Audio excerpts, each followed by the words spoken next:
Hello everyone, and welcome back to another exciting session of Storms over Cerenar. This time with a lovely harbor ambience in the background here. In Storms over Cerenar, Epic Boon has brought together more than 50 years of role-playing experience, and we're trying to create an epic tale of ancient secrets, sleeping gods, and country-spanning conflicts in a high-level D&D campaign. My name is Raw, and I have the pleasure, some would say privilege, of being your Dungeon Master for tonight. With me, as always, are these, today not 5, but 4 beautiful, wonderful ding-dongs. Hello to all of you, ding. Bonjour, ding-dong. Hello. Oh, well, sophisticated, are we, Alex? With the French and everything? Baguette. Oh, very nice. That's, all right, we'll try again. Next time will be better. Before my wonderful players have a chance to introduce themselves and their characters, I want to remind everybody watching and listening, or otherwise consuming this piece of entertainment, that Storms over Cerenar is a rowdy and sometimes dark role-playing campaign for adults. Sometimes we tackle hard and uncomfortable subjects, but we try to do so in a respectful and empathetic way. Needless to say, audience discretion is advised. And as is a tradition, our players have to introduce themselves and their character, and they have to answer the following question. And the question is, what is home to your character? And Alex, or Orst, I would say, we'll start with you. For Orst, that is, hello again. That's a interesting and maybe slightly difficult question. Where his home is more of a case of where his home was. He felt at home in the Imperium, if at odds with its ideology. Now his home is basically just anything in his rucksack, really, and anywhere with good wine, I'd imagine. But yeah, he's a bit of a nomad, but without the G at the start of it nowadays. Beautiful. All right, so an uprooted man, Evan. Exactly. Hi, I'm playing Safis. Safis kind of has 2 places he would consider home, and one of them is the very literal sense of his family home, where his parents live or his siblings live, where he frequents every, like maybe once, maybe twice a year. He very enjoys the company of his family, and the second place would kind of be out adventuring in the desert. He feels very at home, very comfortable, just, out there exploring, seeing what the next day will bring. Beautiful. All right, Jonas, go ahead. Coolio. Hello, I'm Jonas, and I'm playing Bjørn. Home to Bjørn is, like Sophie's, also a terrain, but he likes the heartlands of the wild north. And I also think he feels quite at home when he's in battle. Very well. And last off is Tanner, as always. And always the last. As always, the last, because your name is the furthest down in the alphabet. Sounds good. Save the best for last, right? I'm Tanner. I'm a fellow producer of Epic Boon Productions. I play Nongol, the nomad wizard school of theurgy, with a little bit of sorcerer dabbled in there. Nongol's ideal of home is sunlight? What's that? No, absolutely locked away in some dusty tower, using nothing but magical cantrips to read his books by. No distractions, no nothing, just him, quiet, facing a book. Beautiful. So more of an internal place, really. Very much so. Oh, well, I hope to get to see more of your characters' insights today. So without further ado, I say we get this session on the road. I know that Tanner has had the honor of preparing our recap for today. So whenever you are ready, Tanner. All right. So Noggle sits in the cramped small space in the hull of the gnomish levitator, the ship he pieced together from his magics. At his side, Nibbles, his magical familiar, digging around in his magical bag looking for the perfect stone. The manifest sits upon Nongle's clockwork construct, again held together by magics, while Kevin, the unseen servant, cleans here or there. All these things are magical. Magic Nongle learned from the pillar, his lifelong obsession to understand the spells that are conjured from words, gestures, and components. Now that same pillar is looking for him, and his new companions. Why would the pillar work with these masked men that seem to hunt one, possibly two of the other, in this motley crew? Nongle mumbles to the blank expression of Nibble's face. To what end? What have we found ourselves up against? All of these very important things to engage and knowledge to learn, yet Safis, a recent stranger, is in need to find his sister. Why does this seem more important at this time? Nibble stares back at the nomad with a blank face. Nongle replies, yes, maybe you're right. Don't think too much, Nongle. I'm sure it will all come together soon.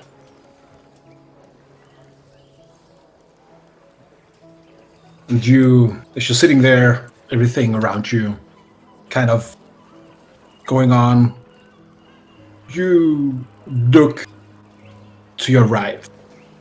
In the small cabin of the Nomad Levitator, Theus is bundled up, unconscious still, in whatever kind of magical stasis he's been put in. It seems like whenever you try to touch him and do things with magic, the weird timepiece on his arm keep somehow reacting to it. I'm not really sure what's going on with him. Don't worry, friend. We'll find out what's wrong with you yet. When we last left off, you were about to enter the city of Sardoba, which I will transport us to here on the map of. It is a small town, nowhere near the grandeur of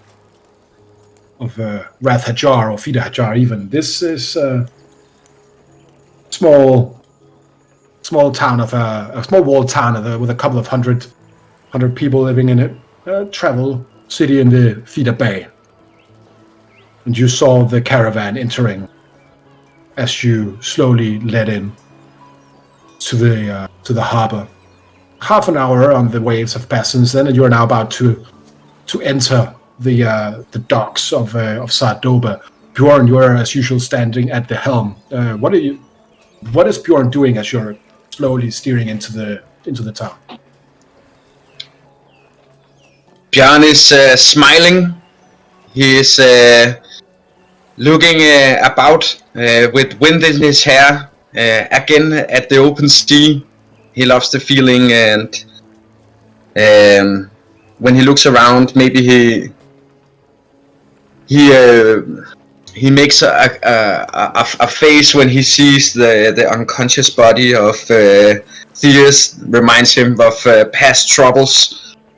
But then the sea grips him again, and he can't help himself but to smile. And Austin, you're also on the boat. Where's that? Yeah. And do you say we're coming into the city now, or we're a little distance away? Precisely. You're around here, right? Okay. So you are a few hundred meters until you are at the actual docks. So Bjorn is preparing to get in. The sun is slowly setting to the west behind you.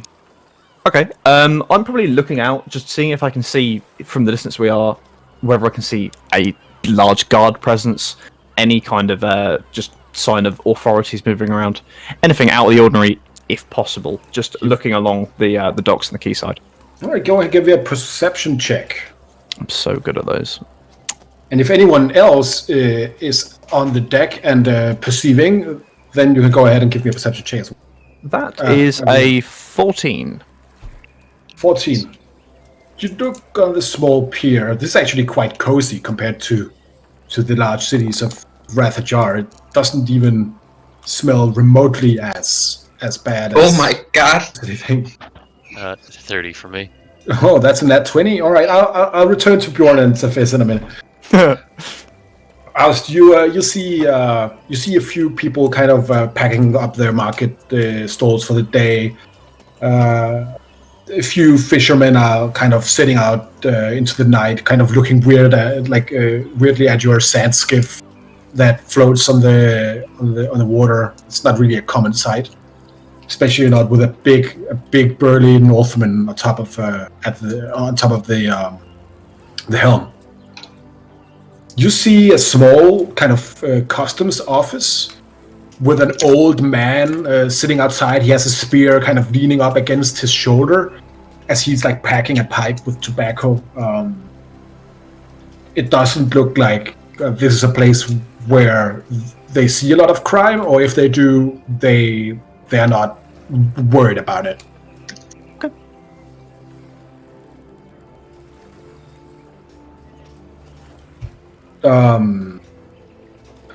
Is there anything you want to do or say or react to as you're standing there looking out? I will. I'd probably just try and sort of anybody that I can see to a reasonable extent that's gone past me, these fishermen and this guy on the next to the customs office. Just try and get a good look at their face. Just kind of memorize it to an extent. But other than that, no, that's me. All right. Cephis, where are you? Likely in the crow's nest. Cephis being, a person with binoculars likes to keep an eye out on things in general. As they're pulling into the city, he's looking for trouble, but honestly looking for signs of summer. As you look in, you've been keeping a stalwart eye on the city ever since you came into view of it, right? Mm-hmm. Almost like an obsessed person, I would imagine, as you're looking for any sign. You saw the caravan going in, and you didn't see it exit either the northeastern or west or southwestern gate. Okay. You can see as like you're standing and squinting, and you like the perceptive abilities of Cephis is truly horrifying, as you can like almost make out small kind of details about people here and there. You,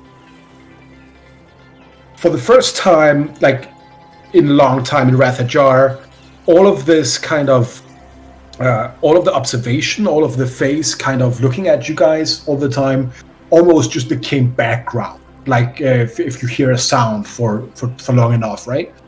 So the absence of that is quite striking.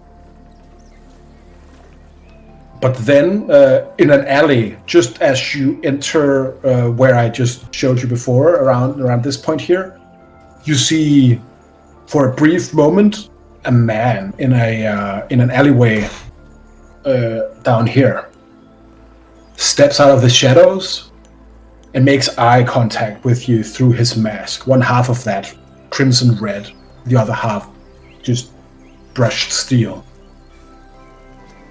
For a good 2 or 3 seconds, as he stares you from an incredible distance away, stares you directly in the eye, and then turns around. Almost like he wants you to see that he's going down that way in the Dark District. Noted. Right. And you said a mask. Like... This is the same guy that you met on the ship. The Dark Seneschal that almost killed Saldin. Okay. Noted. Very, very noted. Alright. I'll let you finish with Bjorn, and then I'll address the party. Alright. Bjorn, you don't see this masked stranger. But you do see around the same things as Aust. You do not feel as if there's any enemies here trying to destroy you or trying to get to you. What do? You're in control of the skiff, yeah. Mr. Saldin? Yes, Saldin is sitting, sharpening his axe next to you. Can I do? So now we have exited the desert, and some would say your area of expertise. Would you mind maybe looking out for our friend Theus while we go and search for Rain in Summer? You look at his face as you say this, and you can see like a quick touch of pain.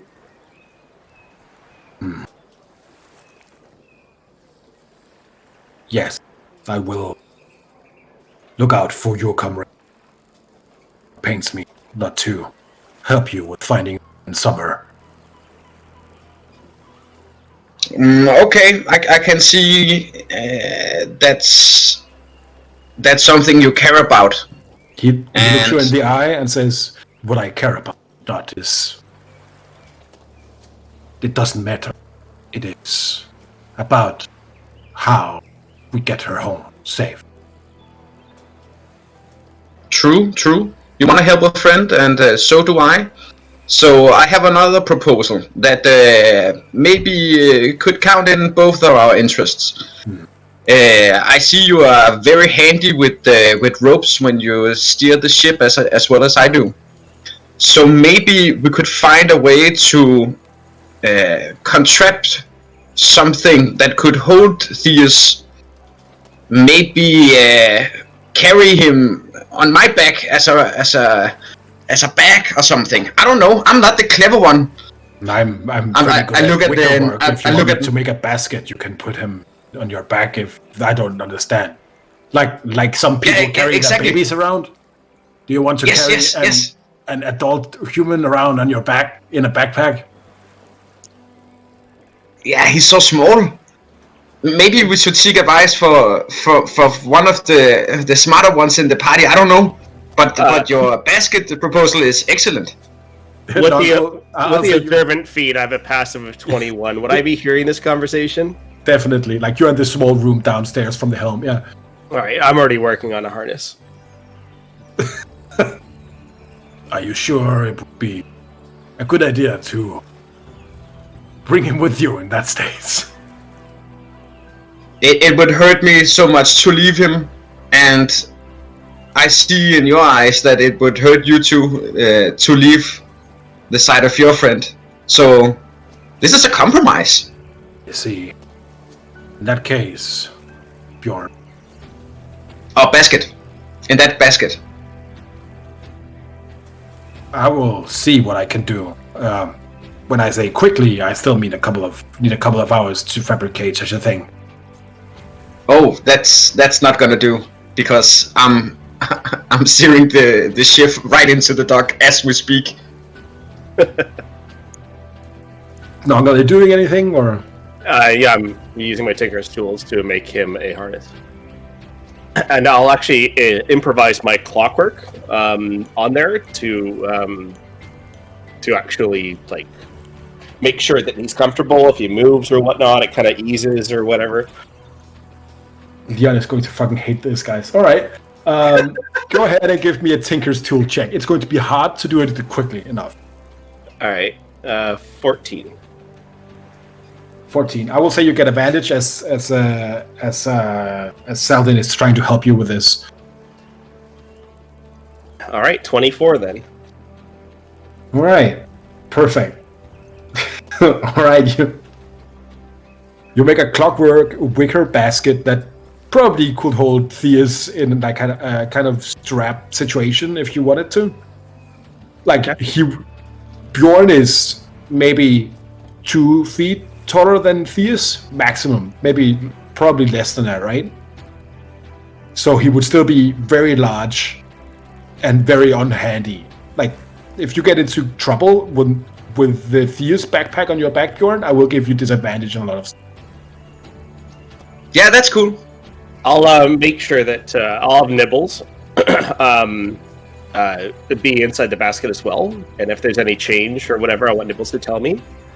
But as soon as Noggle puts Nibbles into the back, into the basket, Nibbles freaks out because he doesn't like the darkness. Oh, I see. So Nongol throws a handful, probably about 15 pounds or so, of random stones into the actual basket, and Nibbles calms down as he sorts through them. All right. So it sometimes just looks weirdly like the the unconscious, probably sick Theus is just roiling around as you have hung him in a basket. Yeah, and there's also a little clockwork kind of buckle that kind of moves around him as well. Yeah. So anyone that stares at it too long is going to know there's something afoot. Yep. Oust and Saphis, are you going to do anything about this insanity? Look at it for a moment, and then address the party and begin to tell them what Cephis had saw in the crow's nest. They're here.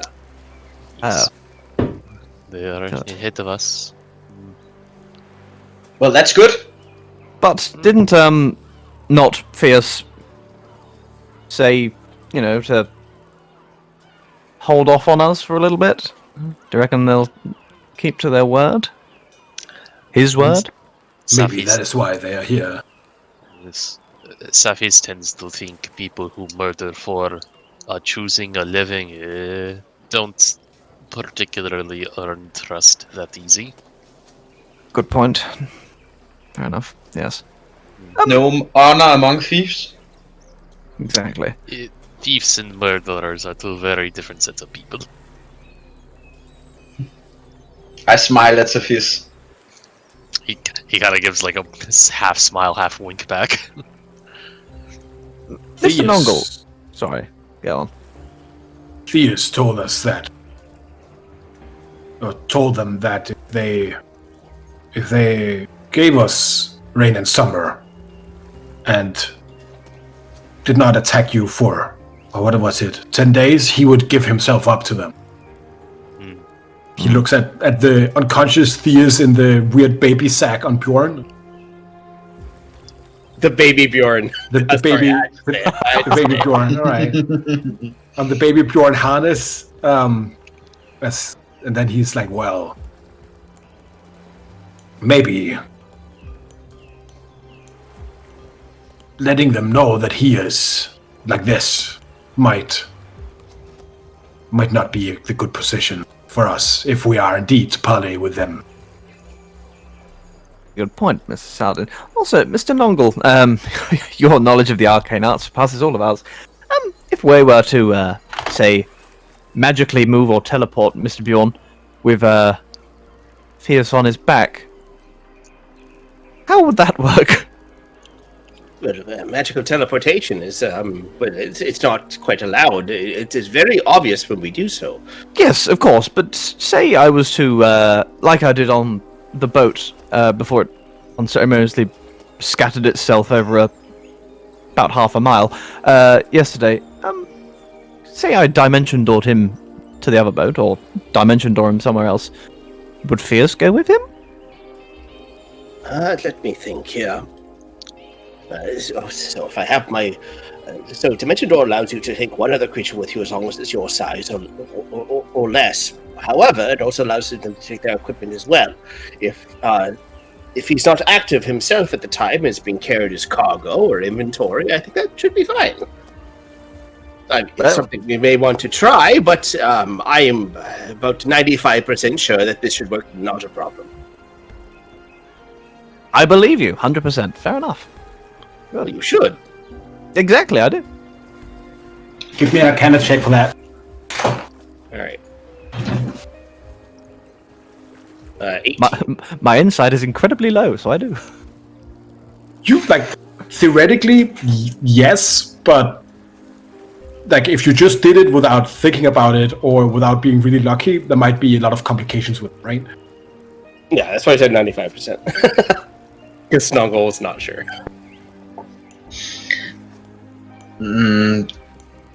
Putting Saladin's position into an argument, if Theus is helpless and they fear him and they see this, maybe someone could put a spell on Theus to make him look like maybe something else or someone else. You think just because I'm a gnome, I can cast illusion magics willy-nilly? Well, you do it on my sword most mornings. That's not illusion. That's divination. It's a different type of school of magic. It makes it look different anyway. And besides, gross. consider... I beg your pardon? You kept blood on his sword every morning? Never mind. But, you know, I mean, let's face it, it doesn't appear to be doing a outstanding job so far in keeping them away from us. So maybe we forego that for the day. Well, I have something. I'll show you at a later time. But there is the reason why I'm doing this is because we're literally traveling this way because of your sword, and we're trying to find out why the sword was there and what becomes of course. it. And I just want to get there. I want to have this magic cast enough times to make sure that it is permanent amongst the sword itself. Sorry. Yes. Fair enough. It has nothing to do with our current quest at the moment, but if I break the concentration on the magic, then it will no longer work. Simple. Yes. Sorry, not all of us are just given magical properties. No, yeah, of course, you know, some of us are blessed. No, my mistake entirely. It's almost like somebody forgot to read through the full spell. That's fine. Good. Carry on. So, I do not know much about this magical trekking, but what do you think that they would know? What tools would they have if we assume they have the same as you?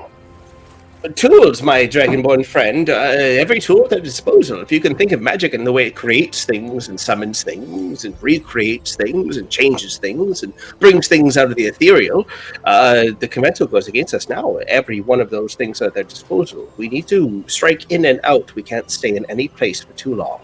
That is all I can say. The magics are, well, they are capable. They're not able to be used constantly. Cephis, I'm ready with my scrying if you're ready. Cephis nods. All right. So what are you scrying? I'm going to look for her. Go ahead, and I will... I'll go ahead and roll. Then, see...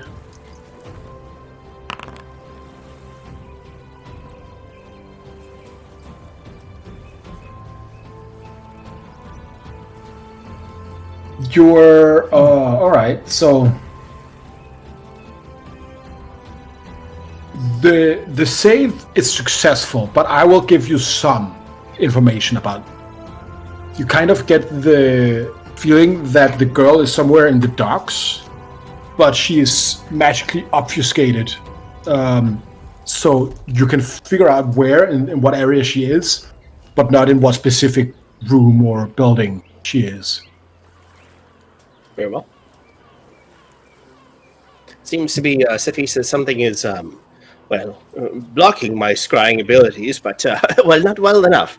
The district of the docks, quite close to where we actually parked our ship, or are about to park our ship, is the area we should look around in. Cephis, you said that the bemasked gentleman that that paid a visit to us the day previous, that he disappeared further into the docks. Is that correct? Could it be, just to play advocate of the Nine Hells, that he was leading us to your kin? Upholding his end of the bargain, just in case there is outstandingly honor amongst strange murderers who do so love killing me. Or trying to, at least. In this reality. But anyway. Perhaps, but Cephis would assume he was making his presence known as a threat, perhaps? Or to ensure that we are keeping a promise? Balls on the table. Good. Never mind. Fair enough. As you slowly kind of get up, you maneuver the Nomad Levitator up to a free spot along the pier, Bjorn. And you see a man You see a man come up to you guys. He's wearing the red kind of overcoat of a soldier from the Duchy of Arquith, with like kind of messy pauldrons. It looks like he doesn't really care that much for his uniform. He has long kind of black hair that has been gathered in a ponytail, streaks of gray, kind of doing a magnificent mustache and a goatee to go with it. As he's wearing like a helmet and a book as he comes up with a younger dwarf that is accompanying him, and he addresses you. Hi there, Captain. Are you seeking to put your? He looks at the Nomad Limitator. Your vessel here. Are you bringing in trade goods or anything for the toll? Yes, we are traders from the north. I always been a friend to Rethuria. What do you bring? Mead? First? Yes. Amber? Yes. All of the regulars. Eels. A bucket of them. A bucket of eels? Or a barrel of them. Pardon my... Yeah, you can make a great discount. Eels in that barrel? All right. Well, he looks in. Do you? I see no nameplate on this vehicle. Does it have a name? Indeed, it does. I am the captain of the Nomad Levitator. The Nomad. This is... He looks at you. The Istvan here, and he gives the book to the dwarf and begins to like take notes. I assume you would like to register with the Rethurian Ports Authority then. Yes, of course. It's because it's a quite new ship. Actually, it was made by an expert arcanist of the tower, the levitating tower. You see, but no master of illusions. Only a fine craftsman. Okay, do we only have a small tower here in Sadoba? But very interesting. He looks at the runes like in the ship. Please, come ashore. You do not have any. Of course. As you come from the north, you should know that a tax has been levied against any import of Norse goods into the lands of the conventicle. Oh, I can assure you, none of these. Sorry, Prax Trickless. Nice to meet you. None of these goods have come from within the north. I'm one of the Caphonian oversight committee on this vessel. So believe me, everything is in order. But you know, give me a perception check with advantage, as you're trying to say that the people who get raided by the Northmen is trying to work with them to oversee the trading things. 22. He looks at you. Well, that makes sense. I see. Very well. I'm sorry. My name is Rafael Cercero. I am the master of the customs office here in Sadoba. Please step ashore, everybody, and welcome to our fair town. What a fair town it is indeed. Should look around. It has like kind of white and pastel colored brick houses everywhere, and kind of nice flowers growing around the different buildings. A bit less dry than the cities of the Emirates, but still kind of on the rocky coast of Arquith. So it's a rough but pretty beautiful place. I think Istvan here has most of your information taken down. I just need your full name, Captain. Bjorn. All right, Bjorn, and your last name, sir. Wilderson. Okay, and like the dwarf just nods as he's taking it down. I see. But everything is in order. Can I have a look at the manifest then, sir? He says to you, Oust, as he... Well, Yes, certainly. I will minor illusion a I manifest in my hands and just hold on to it the entire time, but sort of holding the bottom and the top of the scroll, and it basically just goes over that there is a number. I wasn't here for the start of the session with the eels, so a number of barrels of eels, I believe. One barrel of eel. One singular barrel of eel. Yeah, It's our last stop. One single barrel of eels. I will. There will also be a note at the bottom mentioning a number of barrels lost overnight due to, I don't know, some kind of turbulence. It's not turbulence in water, but whatever it is. A storm? Yeah. You lost 5 barrels of eels in a storm. Three barrels in the storm, and then 2 were sold off in a village further up the coast for a amount which has been taxed already. Is eels really in that high demand? The aphrodisiac properties of the eel are little known, but quite potent, I can assure you. It has aphrodisiac qualities. Believe me, one of these boys and you'll be slithering into bed quicker than they're slithering into, the sea.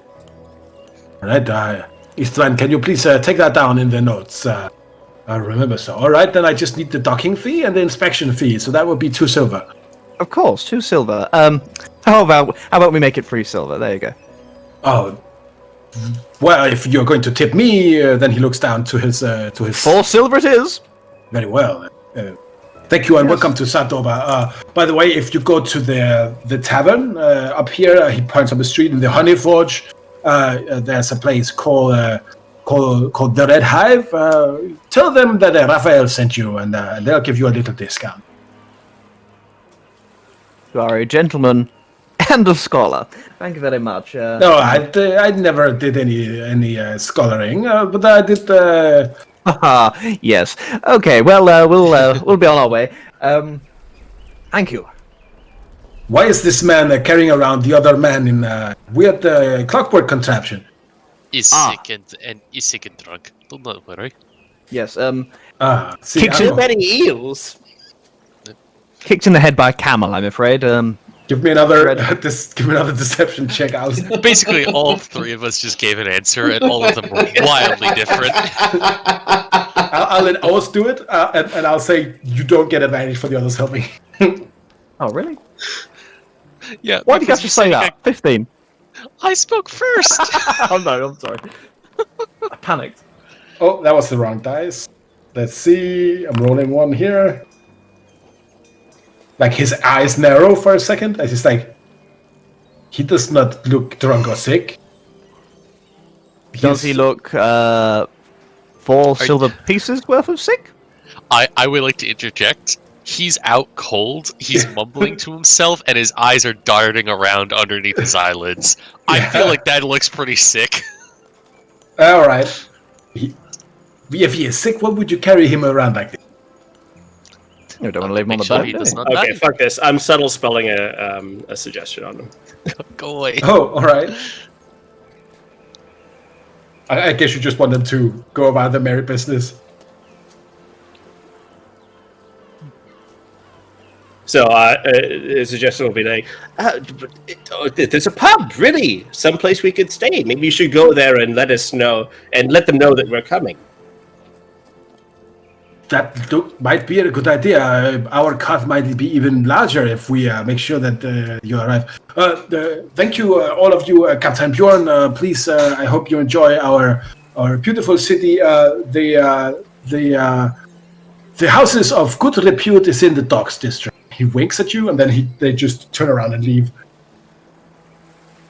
Fantastic. Bye-bye. So I never thought I'm gonna turn to the party. So I never thought that the Master of Illusion was actually you, Aust. That's good to know. I mean, Well, deceptions and lies are nothing far from illusion, I would assume.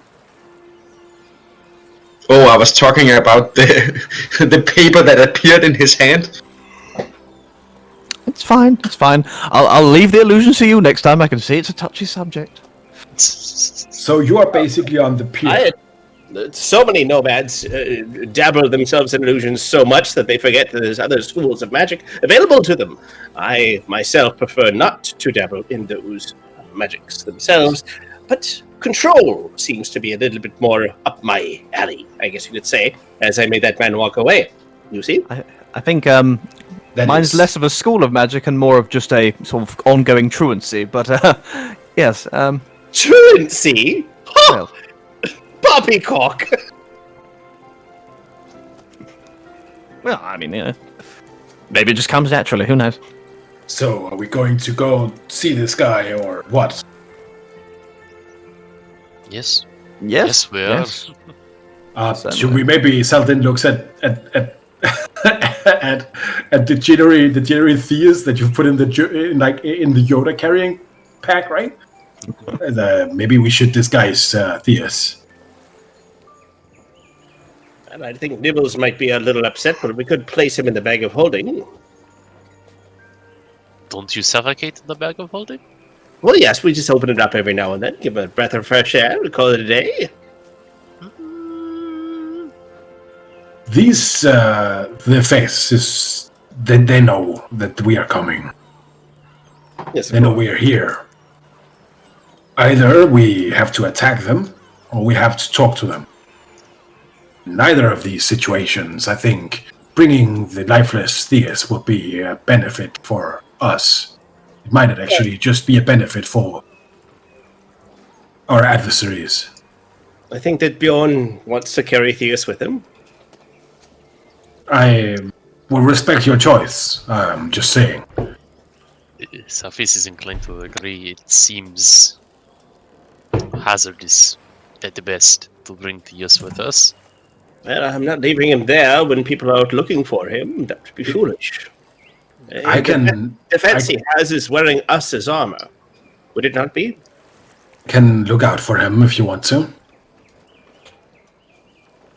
But not if you are going to attack them. If you are talking, then I would be fine.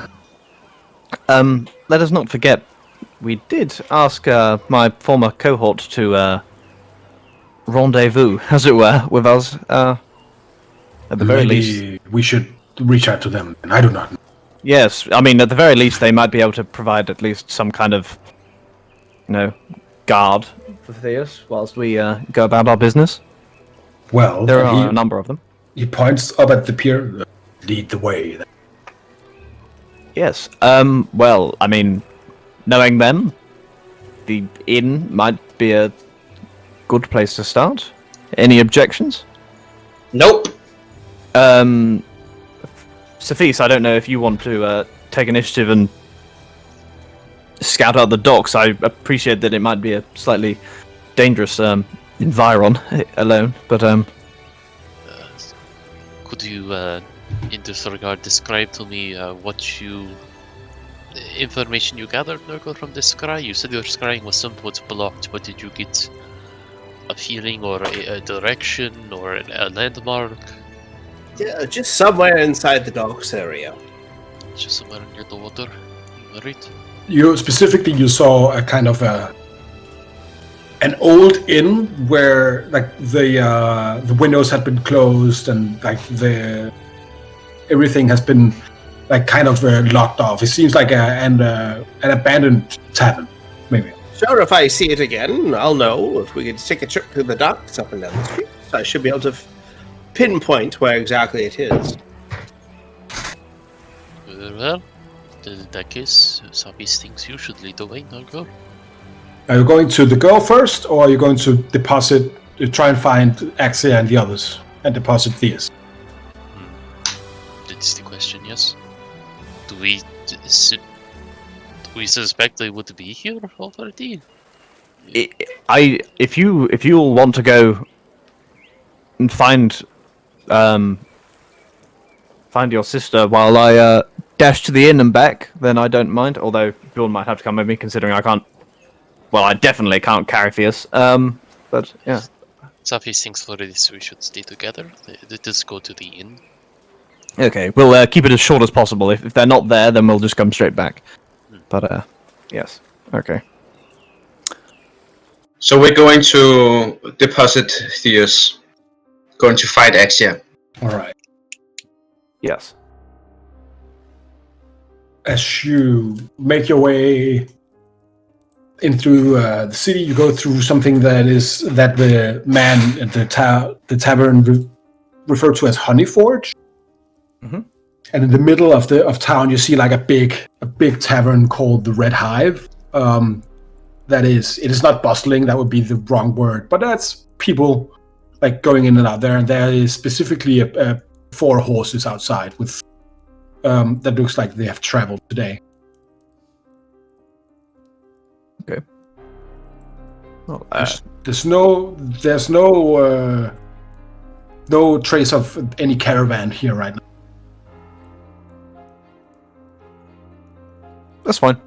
I will go straight inside the Red Hive. If regardless if anybody wants to sort of check outside, I want to see if I can find them as quickly as possible if they are in there.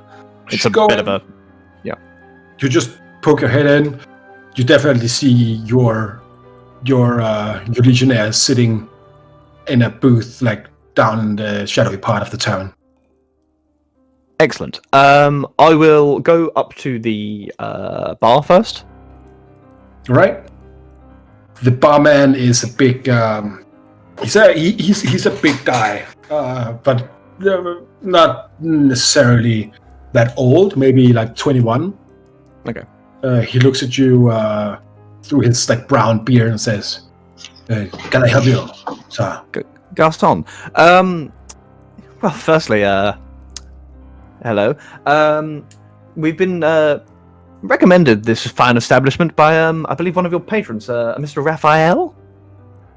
Oh yes, he told you that. He told me that you were coming. Yes. A party of 5. Yes. Yes.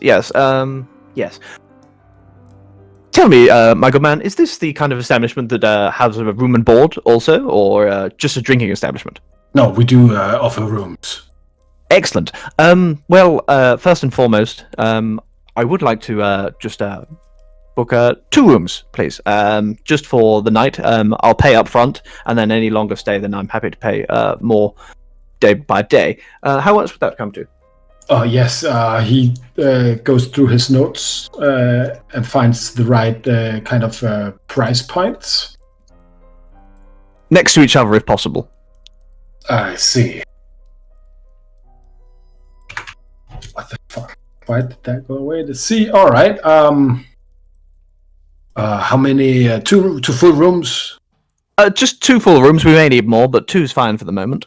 All right. 5 silver for the nights then. Each? No, in total.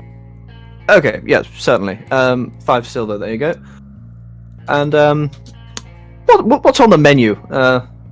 What fine ales, meads, and wines you have? We have a bit of ale, but here in Aquith we mostly drink wine. We have some local wine. Yes, wine, and then we have seafood mostly as well. We do shrimp. We have a shrimp stew on tonight, if you want. Good to know. Good to know. I may take you up on that offer. It has been boiled for many hours, so there's no. I'm sure. For the most part, just a jug and give me 5 or 6 glasses. And yes, of the best wine you've got. Do you want me to bring it, or do you? No, I'll take it over. It's fine. Don't worry. The best bottle I have. Let's say the second best bottle you've got. Are you sure? How much is that? Wine country. Yeah. True. Give me the most 5 to 10 gold bottle of wine that you have.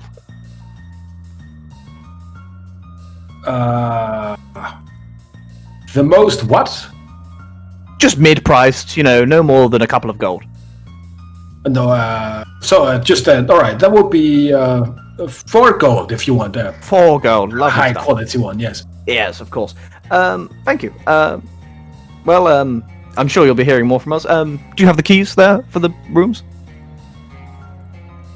The keys. He puts out the keys, and you like the different. Like you get somewhere between poor and modest kind of instays. That's fine. And it looks like look at it. It's not a fine kind of wine, but it's better than a common wine, right? Yep, Fine by me. Okay. I will pick up the jug and the glasses on the tray, and I will move over to the Caphonians in the booth. All right. As And I will you plonk myself down without any kind of introduction or warning. Yeah. like in a flash of 3-4 knives, like they quickly realize it's you, and they're like, "Oh." And like Axia takes down her hood. You see her ears poking up from her kind of blonde hair. Definitely a few more miles on her face as she looks. Right. So, how's life up, sure? Oh, hell in a handbasket. But can't complain, I guess. You ever figure out about that big old green sword thing? It's very much a work in progress at the moment, but promising signs. Yes. Oh, we talked why you're gone. We just wanted to know. We all Maledicta now, or No, just me. we are aiding you right now, right? No, but nobody knows about that, and I'm sure you can all keep it that way, can't you? Let me be honest from all of us, sir. And she looks at you, and like she takes the wine you bought, and she just fills a glass. Speak candidly. Please help yourselves. With the kind of payment you're offering, sir. We're fine with whatever, but only because, and she looks at you in the eye. We like you, see? That's what I wanted to hear. And believe me, I wouldn't expect you to go without. Just tell me when you're running low, and I'm sure I can facilitate some kind of way of we had keeping up your pay. fun few weeks, but we're good for now. Good. Excellent. Do you have lodging in the city? Or have you Yeah. just arrived? Good. Well, I did have another job in mind for you, but I have a feeling for the time being I may need at least one or two of you to do something else for me, just in the city, at least for the day. A friend of ours, the gobby one, the one that talked a lot. Oh yeah, the pretty guy. Yes. But the whole Maledictus thing. Long story. Actually, you don't need to know about that. Anyway, he's a bit comatose at the moment, and we have some things to be doing in town. Did he get drunk or something? No. He's less comatose, more catatonic. He had a rough day yesterday, shall we say? But we've all had a rough couple of days actually. But that's much of a muchness. But we could do with you. You'll find people watching him. Utmost, security fit for an emperor kind of thing today, if you wouldn't mind. Yes, sir. Go ahead and roll me a luck check. Sure. Straight D20. Yes, the story dice. All right, 10 is fine. 10 is good. Now she like another thing, and she like takes from her pocket, and she takes out 2 badges of like legionaries identification kind of badges, the thing that you hang on your armor, right? And you see that is indeed from the 2 legionaries that ran away. tell me that you took these off them personally. Oh, I did, sir. Oh, you are quite the woman, Axia. Well, that is one weight off my mind, I can tell you. Did they, how far had they gotten? They've gotten all the way to Ravenport, sir. About to buy a ship home to Imperium. Had they, made contact with the Imperium? Do you know? I don't know. They don't have the means. I don't think they would be able to persuade any kind of conventicle. Good.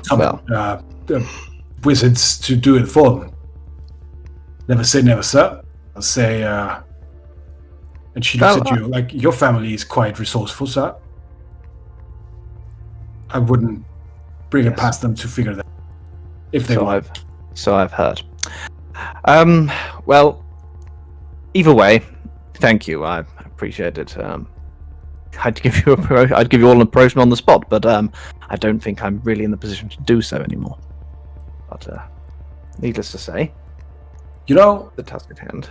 Go on. I get the feeling that following you guys around in one capacity or another, she already drank the first glass of wine and she tops up. I'm saying I'm fine with it. Well, I get a feeling that's going to be much more productive for any of us. New start kind of thing. Excellent, yes. But, clean slate. But there's one thing I want to make completely sure. So, that is that instead of the army and the Imperium and all the kind of shit we had to do, just tell me we want to do the right thing. We're doing the right thing. We're doing the right thing for the Imperium. They might not know it yet, but we're doing the right thing for it. Anything we're doing the right thing for ourselves. We're doing the right thing for me.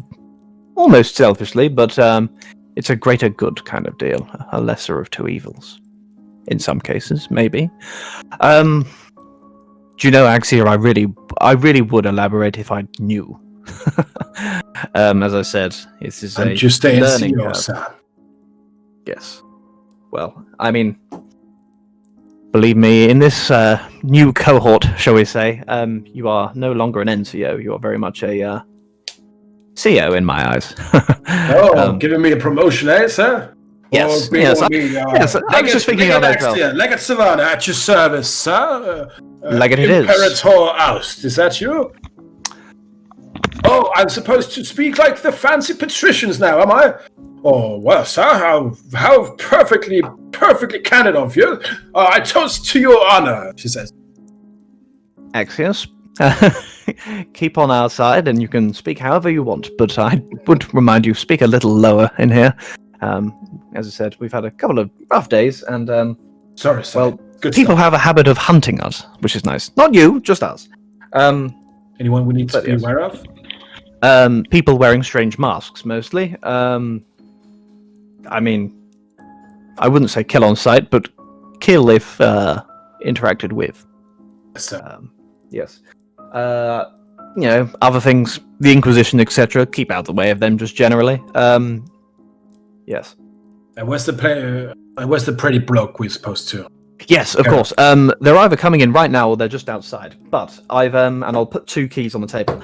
These are for the rest of you. I'm pretty sure you've already got lodgings, but consider this your wardroom and barracks for the evening.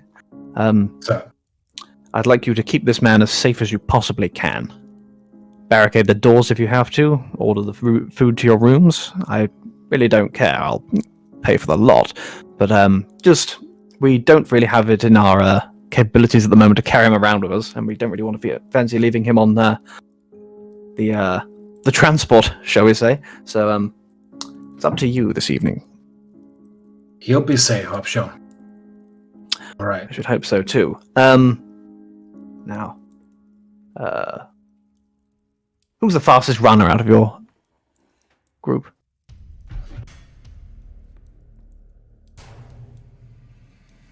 It's certainly not you, Barney. I've seen your ankles.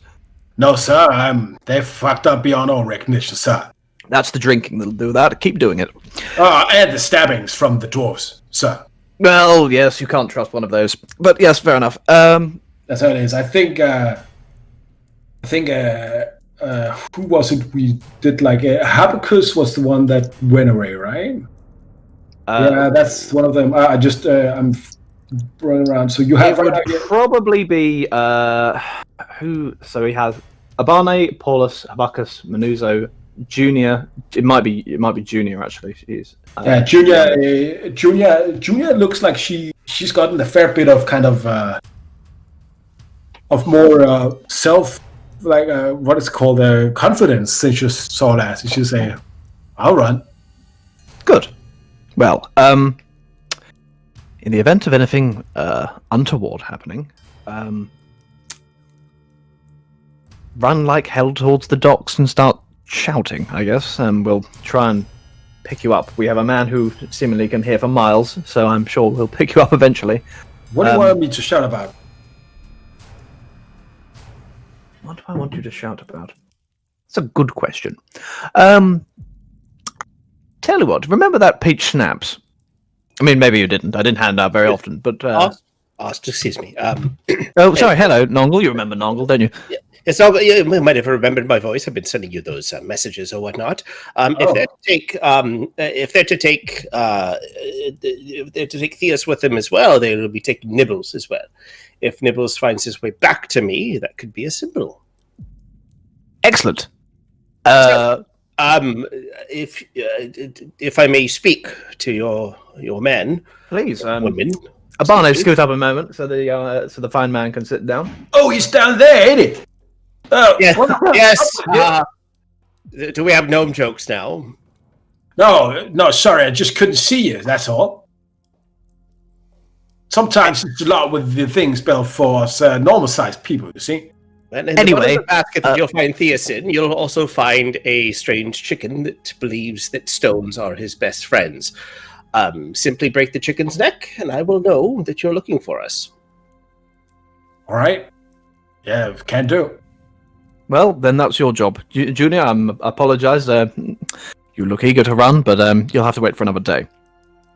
If all goes well, we'll be back with you. I'd rather look at a barn if killing a chicken, if that's all right with you, sir. I mean, watch him choke it all night long. Do what you want. I don't like anything like that, sir. Oh, no, of course not, but I know what your Just legionnaires are like. colleagues. Of course. Yes. If all goes well, we'll... the chicken. Are you fucking with me? All right. I'm your superior officer. But if all goes well, we'll rendezvous back here in the evening, and we can work out our next steps from there. But that's your task I for this evening. All right. So I'll just go with you and pick up the bloke, and we'll send you on your way, says Abane as he stands up. Well, actually, the big man's got him outside, or is just coming in. Bjorn, is that you? Yeah, Axia! Good to see you! Oh, well, nice to see you, Bjorn. Come inside. What is that weak piss you're drinking? What? Boss, you have to buy these guys something better. This can't do. Well, and I'll stick another 10 gold on the table. Well, this is their expenses for the night. They can spend it on anything they like. But please don't get too drunk. We are still on the job. Yes, sir. Just like mildly drunk. No more drunk than I'd get. Actually, no. Slightly less drunk than I'd get. We'll take care of you guy. Noggle approaches Theus's body and will use magic aura mask on him and make him appear to be... he's human, right? Isn't he? Or half-elf? He's a half-elf. Yeah. All right, I'll make him appear like human with the mask. All right. That should last for the day. So if anyone's trying to look for him with magical devices, he has a human, actually. Yeah. I just wanted to check. But yeah, human. He is human? Yeah, he is human. Oh, okay, I'll make him... I'll make him a gnome. He's a gnome. Make him a Chthonian if he's hanging around with Chthonians. I can only change the race, not the sub-race, right? Well, an elf. An elf, then you can do. Yeah. An elf? Sure, yeah, done. Elf. Yeah, there we go. He's merely another member of the cohort who's taken ill, shall we say. Yes, sir. Excellent. Right. All right. Are any of them still wearing any legionary official gear? No, they're not. Like they have blades and like weapons, but they have changed a lot of that out with like travelers' clothes and simple leather armor, things that's easy to hide. Cool. Good. I was just checking. Right. As Axia sees that you're inspecting the gear of the people, like out of the corner of your eye, she says, "We have the heavier stuff is with our luggage, sir." Excellent. Maybe consider trading it for something less conspicuous at some point. I appreciate your ties to the Legion, but well, it could be more harm than good. So there's a reason the half plate that we're using is so expensive. It's because it's really good and making us not die. Okay, well, go to a blacksmith when you get the chance with the money I've given you and just make it not look a little bit less legion-y. maybe, get rid of the insignia. Yes, sir. Replace it with something nice. I don't know. If I'll leave it to your imagination. We have an extra set. Actually, we've got 2 extra sets, sir. If you need a half plate. Oh, do you know what? I wouldn't go amiss. Tell you what, yes, I'll go for that. Why not? All right, boys. We're taking you to the room, and the people gets up, and you were getting transported into the they already have a room, and they find a place in one of your rooms to put Theus down, and Junior and Abani sits down with a bottle of water and some cards and begins to keep watch over him, and Axia takes you to the next room, and sorry, sir, we really haven't cleaned them up, so there might be a bit of blood and. Well, that's why I got the other 2 rooms, so don't worry about those 2. But Harkus is Amo. I think she looks at you, probably your size. Oh, yeah, ish, yeah, close enough. That's fine. I'm sure nothing that perhaps Mr. Nongle. I've noticed that your magical cleaning is quite proficient. If you wouldn't mind giving us a once over. I'll prestidigitate as I say goodbye to Nibbles. I'll quickly look over and be like, "Oh, bloodstains, no problem, done." There we go. Nothing to worry about. How large is the symbol that's on that? There's not a material symbol on it. They have knocked it off. That was what they presented to us earlier. All right, cool. I'll take the clockwork off of Theus. Yep. And I'll place it on the armor to make it look like some random symbol. Sure. All right. As you take it on, you remember these kind of armors from your time in basic training. Yeah. Fair bit heavier than the breastplate, but definitely more protective. Right. Well, this will do me just right, and less for you to carry anyway. Thank you. Maybe we'll be able to keep you on your feet during combat for once. Sorry. Well, why would I need that when I have you, Nongle? Anyway, speaking of, would you mind putting this breastplate in the bag? Could come in handy at some point. Of course. Thank you very much. All right. You best get out of your way. We best. And do whatever you need to do. We'll keep an eye on Theus here. Remember the chicken. Yes, sir. We'll remember the chicken. We'll kill the chicken if anything happens. So. Excellent. Well. Yes, and don't worry, this isn't familiar, even though it's quite close to me. You can see that his neck has been broken multiple times for this. From the room with Theus, and you could just hear Abane. I don't give a shit about what kind of chicken it is. It's gonna die, right? Right. Well, true. Anyway, this chicken is a magical construct. You cannot eat it. Just so you're aware. I don't know what kind of savages we're dealing with here. Savages. They are my finest men now and women. But apart from Abana, he just looks rough. But otherwise they're fine. I really have a heart of gold. I have. There you go. I used to have a sweetheart 20 years ago. Yes. Now he mostly eats sweet rolls, but that's it's something completely different. Right. Well, cohort. Good stuff. Stick with it and all that. Don't have any fancy words, but good luck. You don't give a shit about fancy words, sir. About fancy money and doing something different once. Pretty good for us. Good. Axia says, "Yeah, we'll keep an eye out. You guys go get prepared." Carry on. We'll catch you on the in the later today, with any luck. And yes. If we're not back in 2 days, then if the chicken disappears, that means we have perished. There we go. And if you die, we'll make sure that pretty boy over here doesn't kick it. Good. Excellent. Well, there's a chance that probably we could be brought back to life or whatnot. Don't abandon all hope, but just a sign. But anyway, no need to talk about such morbid things, shall we, Mr. Nongle? Bjorn? Sophie's? As you go back down, you meet outside, or maybe more in a quiet kind of nook in the inn, as Selden kind of gathers you down and says, "So, what is our plan of action?" Well, I think we should not speak open public if the face is here, so it's a conventicle. I see. So where do we make the plan? Well, we bought 2 suites, doors closed. We should go there. Certainly. It's there all on the boat. As you go up there to check around, you have a look. Cephis, you look around. You're private there to talk. All right. So does this begin? Where? I will cast True Seeing at the same time. There's nothing in the room. Excellent. Cool. That's up for now. Right.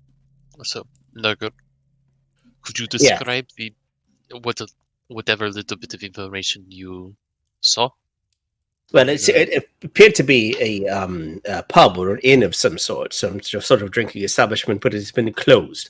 If the docks are the fancy place to stay inside this area, then we should be able to pinpoint it quite quickly.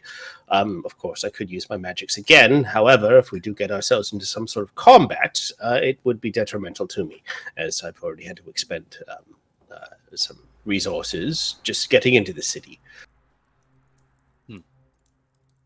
But I assure you, the docks is this town is quite small. I mean, if we were to travel through, we should be able to find something quite quickly.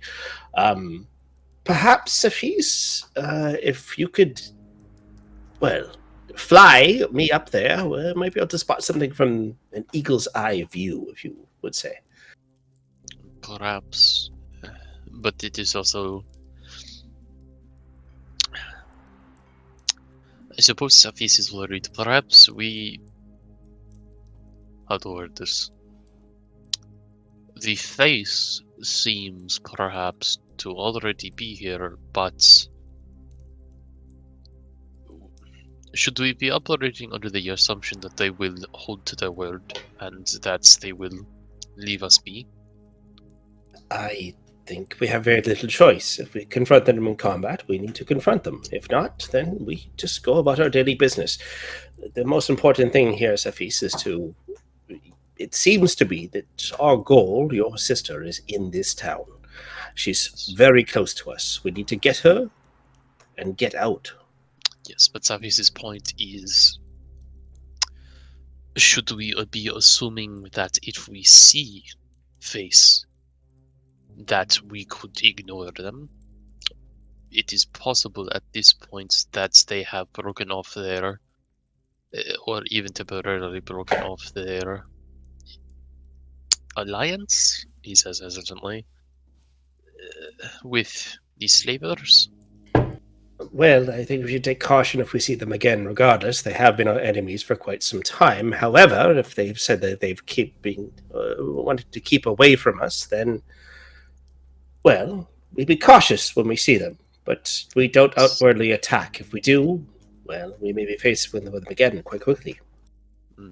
I believe this contract works both ways, Cephis. This is true. Alright. Then, in that case...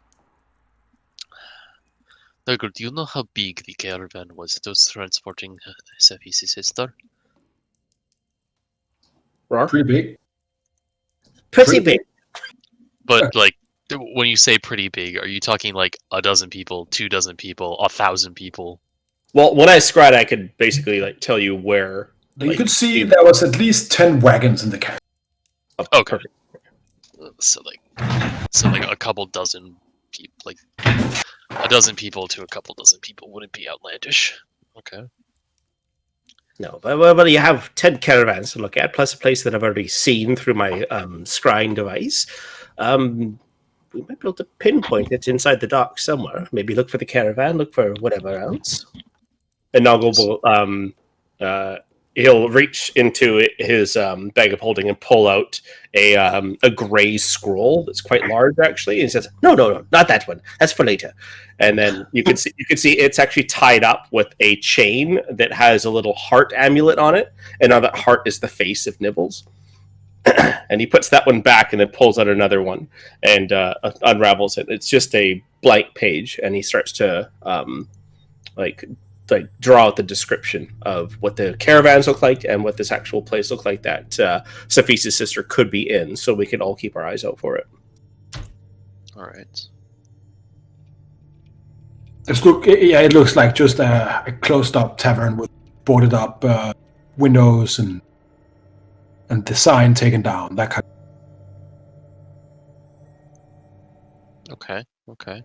So, I'm really learning a lot of stuff today. Nongle, first thing, you draw amazingly. That's nice. Well, second of all, draw runes and such. It's quite easy to draw something. You shouldn't be embarrassed about the whole gnome illusion thing. I know you're a mighty wizard. Don't you worry. No, beyond The if you third want to know, thing- the actual magic that Ost uses, or that I use on Ost every day, is in fact illusion magic. I wouldn't know.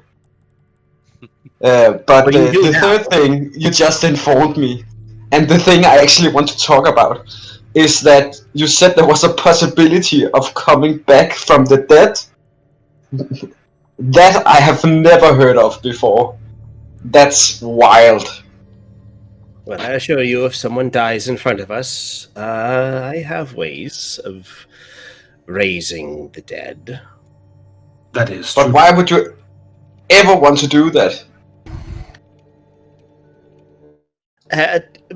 Bjorn, I'm quite proficient in your religious beliefs or whatnot, or whatever you say. But there are different ways to bring a soul back to the body once it's passed from it. Though I've never, it's an experiment of mine, I guess you could say. But I'm just waiting for the opportunity. If any of us are to die, except for myself, of course, because I wouldn't be able to perform this on myself if I was dead myself. But there are things that I have been researching to bring the soul back to the body, right as rain. No one dead. No necromantic magic involved here. It's more of an evocation that actually brings the soul back to the body, calls it back, and brings it for another day. Unless, of course, the soul refuses. It's actually quite interesting. I could talk to you about this for hours if you'd like. Have you tried this before? No, only an experimentation. I've never actually tried it. It's just some papers that I've been working on. It seems to be that this was once a capable thing in Cerenar, but I think I have gleaned myself into the magic of actually being able to do it myself, which is quite interesting. Of course, I need a corpse to try it on. Regardless, I would say that we're talking about many different things. Salvin says, and he looks at Saphis as Saphis, what do you say? It is your sister. Should we go? With intent to kill, or with intent to talk? Intent to kill. These people are beyond. At a fundamental level, Safis thinks these people are bad. They are evil, they are slavers, they are torturers, they are killers. There is nothing worth saving amongst these people. Safis is not interested in hunting them down to a man, but violence seems to be our recourse. So, at least you want us to be prepared to kill. Yes. All right. Shall we go and talk to them? I get the feeling that, as you have told me about your ambushes before, and how they found us on the open seas, and if they wanted to ambush us, they would have done so.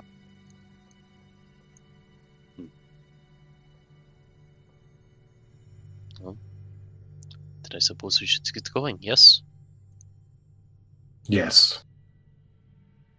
Well, So- someone lead the way to the boarded up inn.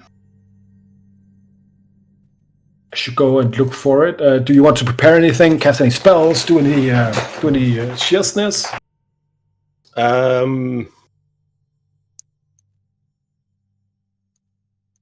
Shit, I used my scry. You using your scry? No, I did use my scry, so Yeah. that means I'm short a 5th level slot. I will use a... I'll cast Mage Armor on myself. Just before we go in, I'll cast Armor of Agathis on myself, but literally just as we go in. All right. I'll do this now before we leave the pub, or the inn, or whatnot. And then I will cast Aid on Ost, Bjorn, and myself. This time it will be at 3rd level, so you guys will all get 15 maximum hit points. And don't forget to increase your maximum hit points by 15 as well. Or sorry, your current hit points by 15 as well. Don't give it to me No, because of Armor of Agathis. Oh no, this is total. No, sorry, no, I always this get them is- mixed up. yeah, this is maximum. So yeah. Oh, okay.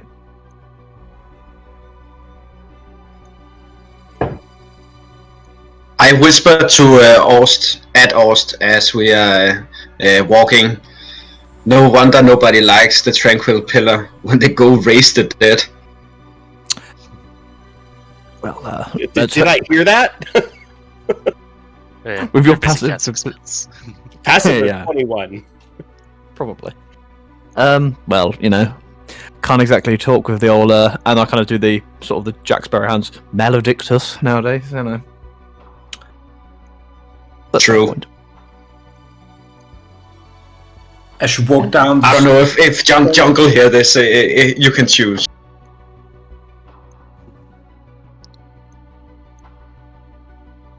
Noggle, you have researched this a fair lot, but you've never actually tried it on a real person.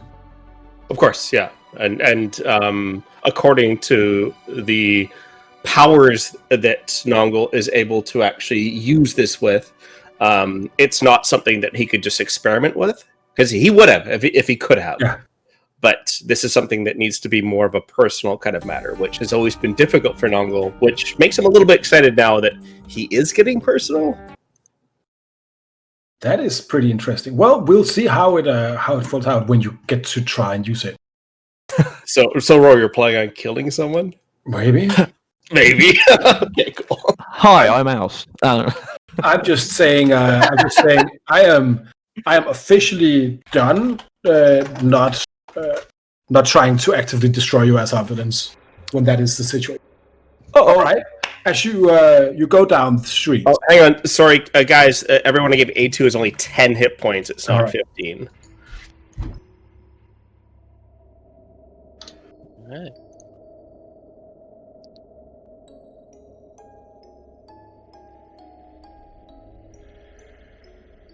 As you go down, the streets of these, the streets of Sardoba, darkness has completely enveloped the town, and all of the street lights have been lit. A few people are running around, and you can hear some people singing in the inn as you exit the the inn. You go. You go through the Honey Forge district down into the docks, and in the places up towards the rest of the city, it's pretty crowded with people. But as you get further in, it gets more or less abandoned. After only 10 minutes of searching, you find the exit to the entrance to the boarded up inn.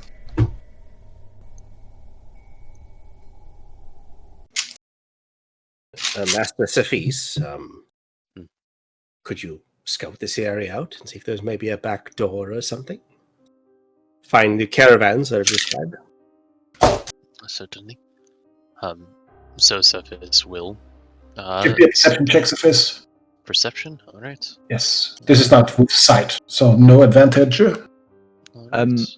I've still got true seeing up as well. If it's been an hour, if it's been less than an hour, so I just want to just check out, see if there's anybody invisible nearby, any secret doors, etc. Cool.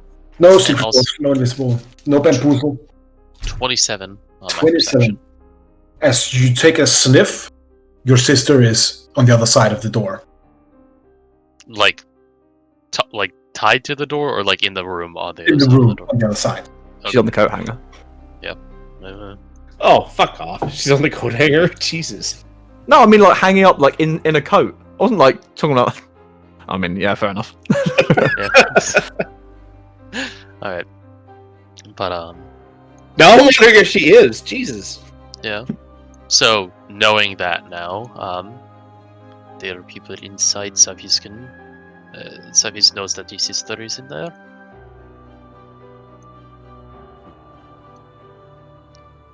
And then, so I guess from there, Safis will go to quickly try to sneak around to see if there are any like back entrances or like holes in the roof or any other alternate ways in. You could probably make ones if you wanted to, but it doesn't seem like this is. But this is. This is not. You've seen a lot of traps and stuff like that, right? Mhm. This is not what this seems like. Okay. Mhm. So, Well, Safis, yeah, Safis will still like take the moment to look around, because he does want to see like escape routes. He wants to just know what the outside of this building looks like very quickly. Go ahead and give me a perception check as you zip around with your winged boots.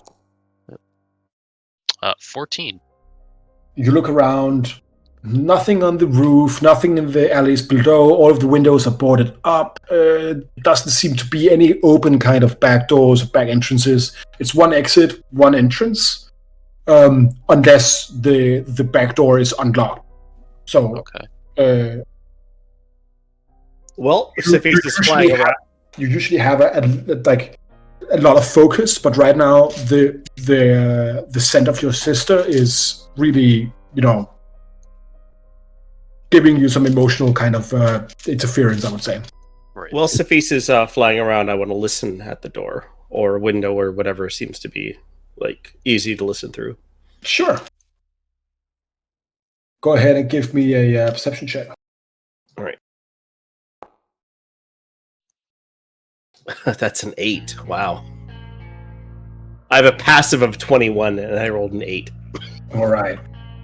Well, let's see. You listen. You can hear fire inside. Just like torches, maybe. Is there any light coming from the building? Yeah, you can see like this when you look in. If you look through the keyhole, yeah, there's some torchlight inside. All right. I'll tell Safis as soon as he lands. All right. Noted. So, are we just kicking in the door and killing? maybe we should talk first, and remember the safe word is safe word. Bjorn, talking before kicking doors in. Are you well? Running a fever? Safis is also surprised that Bjorn is the one that bring this up. Actually, I talk almost always in every battle we enter, unless we are ambushed. Well, yes, But there is. I am very bad at hiding, and I don't sneak because I have opinions about that. I get the feeling that I'm not so sneaky anymore either. I kind of sort of jangle my half plate. But Sneaking out here and speaking is probably the worst case scenario. She's still there. Let's kick down the door and find out what's going on, Bjorn. have we tried opening the door first? I do want to be soft and subtle with your sister's captors. No. We have advantage on our side. Surprise them, Bjorn. Boot the door down. Kicky it is then. Okay, I take a few steps back, and I nod at the guys and expect like something in return, something ready, a ready nod back. Thumbs up or something. Yeah. Yeah, Safis, draws his bow and is at the ready with a nod. And then Björn bull rushes the door, and not with his foot, but with his body. Give me an athletics check.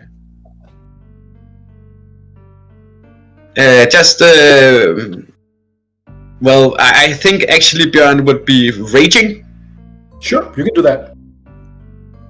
So give me a If you go to your sheet under effects, there is I've made a new rage effect for you. So just right click that and say toggle, and then roll your athletics with advantage afterwards. Probably only on this actual token itself, physical token, not the actual effects. Oh, all right. Yeah, it is. It is under in your sheet under effects. Perfect. It says inactive effect, and I can't seem to... Right click it, and then toggle effect. Oh. Alright. Hey! Then go ahead and give me an athletics check. Athletics or strength? Athletics. Kicking down the door with athletics, I would say. Cool.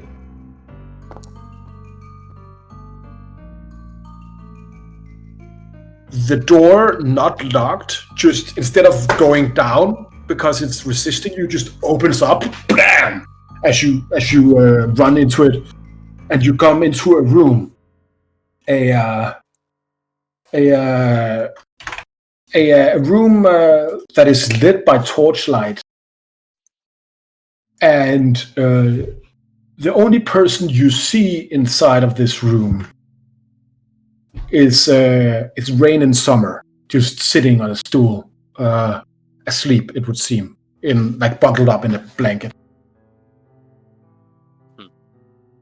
The rest of you goes into the room, I assume. Yeah. And as you kind of comes in, like from the shadows in the back of the room, the guy with the mask that has one half of it is red, the same guy that you met on the boat, and kind of steps out, and he says, "Very well. You are here, but where is Antares?" I charge him with my axe as he has said that. Charges with And Safis, for his point, shoots him with his bow as he says that. Yeah, I'll cast Firebolt on him. Oh, Hexblade. Maybe we should just roll the initiative. Yeah. Yeah, fuck this guy. Hello, like I this am guy. mysterious. Party. Death it is then. Cowabunga it is. So you just attack him randomly. I don't know if the word randomly is applicable in this scenario. Not randomly, yeah. I think there's motive. I'll just give a roll for him here. And if he's a real man of his word, he won't even try to kill us after we try to kill him. Oh no, he rolls a nat 20 on his reaction. All right, so he takes Rain in Summer by the scruff and kind of shadow steps out of the way over to the other side of the room, now holding her, and says, "I thought we were supposed to parley, from what Antares said in the boat. But if you elect the way of pain, that can be arranged." Shit. Safis. Shit. Safis now kind of squinting over at him in suspicion. He's holding your sister. Yes. Can I, Seeing this guy, he could kill her in an instant. Oh, yeah. How And are we doing initiative right now? In terms of... I am giving you a chance to not go into initiative. Okay. I'll put it like that. Safis would like to speak up and say, forgive our suspicions. It is a tiring endeavor to chase one's family across the desert to only see her in a chair with a murderer standing behind her. And, like, without relaxing, but, like, kind of, like, unpulling the bow so he's not just knocked with another arrow. Consider us parlayed. Very well. Yusuf is his sister, yes? I will give you the girl as a sign of good faith from the many Lord. And he kind of takes out his arm and makes a slight bow to you. But that would require that Antares holds up his end of the deal. In 10 days, he will show himself face. A pact must be made. Then, you will have the girl. Now, where is Antares? Why is he not with you? Safis, being aware that these people are pretty magic, and also having seen an illusion of his sister once before in kind of this setting, can Cephas just like look very intently at what is probably his sister but might not be, to see if it's some kind of illusion or something? First of all, oust. There's no illusion. Second of all, go ahead. Give me a I guess an intelligence saving throw. Intelligence save, sure. Just to see if you if you're sure or not, right? I mean, to be fair, remembering Aust has true sight, Cephas will go, right, so he would have probably said something if that was in fact not a tabaxi girl, that of like about 9 years old, yeah. So then in that case, Cephas thinks your business with this, whatever his name is your own business, and that girl is Cephas's business. We'll hand her over now. And, you will have your own problems to deal with that person later. I will. But do you speak on behalf of Antares? Cephas will actually kind of look over to Bjorn and say, this one does. I don't know this Antares, but if he's a man of honor... Theus. Is that not so? Well, I guess... Oh... I at the boat. I would love to have known more about the magic stuff, if he's two or one person or one soul in... I don't know. But sure, Theus is a man of his word. Who is he to you? He looks at you, Oust, as he... Like, you can just see the piercing blackish brown eyes inside the half red, half dark steel mask. And he says, hasn't he told you himself? Been you're not travel mates. indisposed. Well, humor me. Theus, or as we call him, know him, Antares, is the heir of the many-faced lord, the one who will lead our organization when the many-faced lord dies. He must Blood heir? Assume that he has, and I've forgotten. Oh, well, in that case, A blood heir? his secrets is not mine to share with you. But I will say this. You saw who he was, or who he is, really. Last time you also saw me, the ship. Blood. That is who he is. I see. Well. You call me and us murderers, but all of you have blood on your hand. Now. Most of the time it's my own blood. Because of you. But yeah, sure. You know. Like, he kind of, not flinches, but kind of tweaks a little bit as you address him, and he's like, well. That is, sadly, not how it all turned out, was it?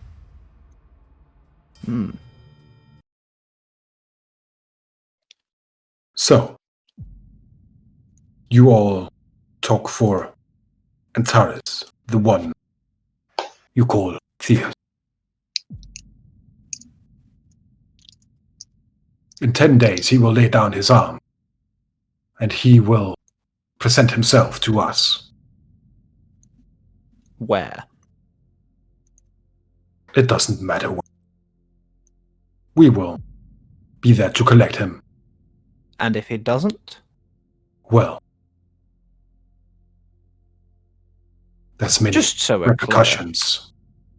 We are here to make a deal in good faith, which is why the girl is here for you. Now, she is no value to us, so you can have her.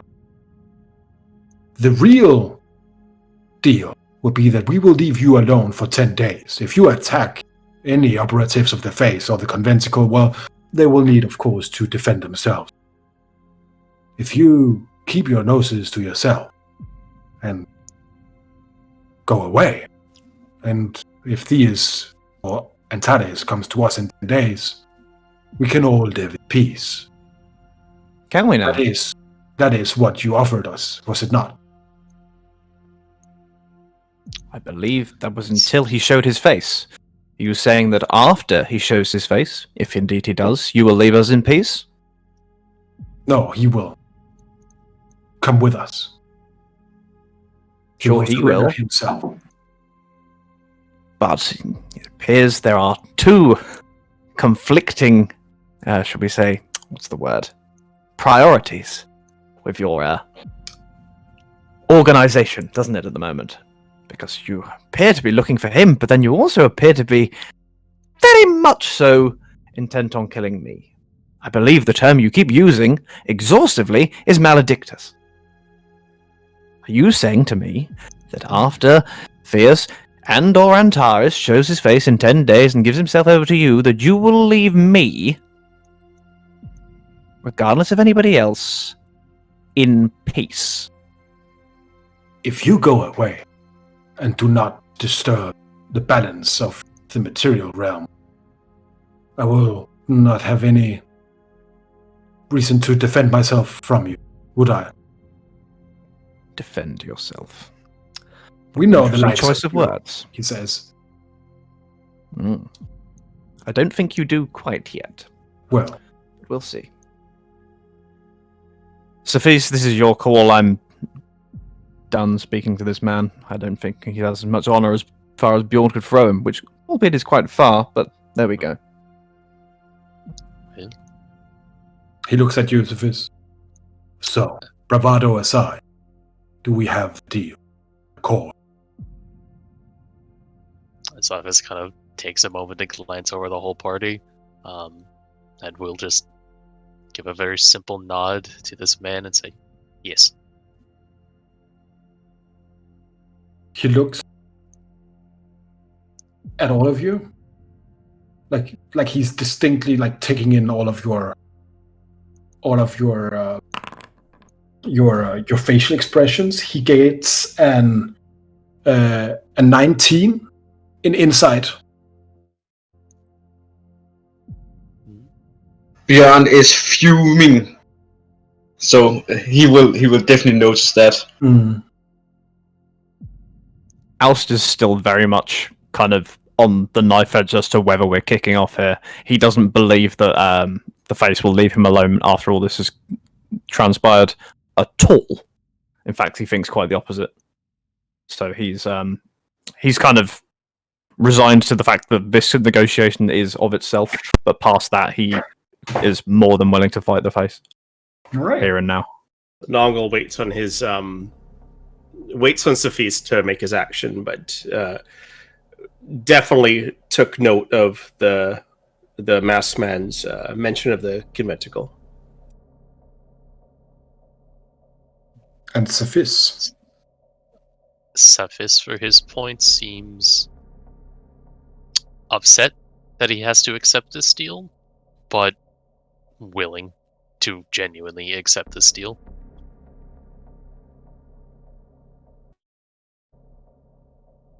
Very well then. And he puts a small bag on the counter, opens up the pouch, and takes out a gold coin with a bite mark in it. And he lays it atop the black pouch. He says, "We found this inside one of our operatives. It seems to have belonged to you. Keep this on your person. We will not spy on you, but when we have to collect our debts, we will know how and where to find you." You're changing the deal? You said anywhere. It is precisely in the deal. Anywhere, as long as you carry this, we will come pick up Theus. If you are afraid of the coin, it does not matter. It is just easier for all of us to keep our ends bargain in that way.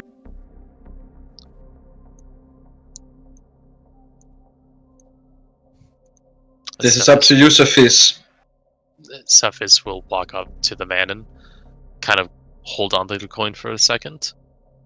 It's a little lowered, like not low enough that the party can't hear him, but lowered to make it clear he's talking to this man specifically. And this means Cephas' family is free of your grasp forever. We have no interest in disrupting the life of hardworking leather workers and upstanding citizens of Fida Hajar, do we? He takes a step closer to the man.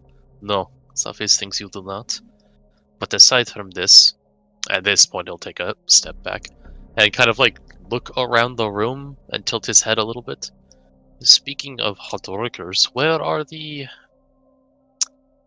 captors of my sister? They have gone upon their way.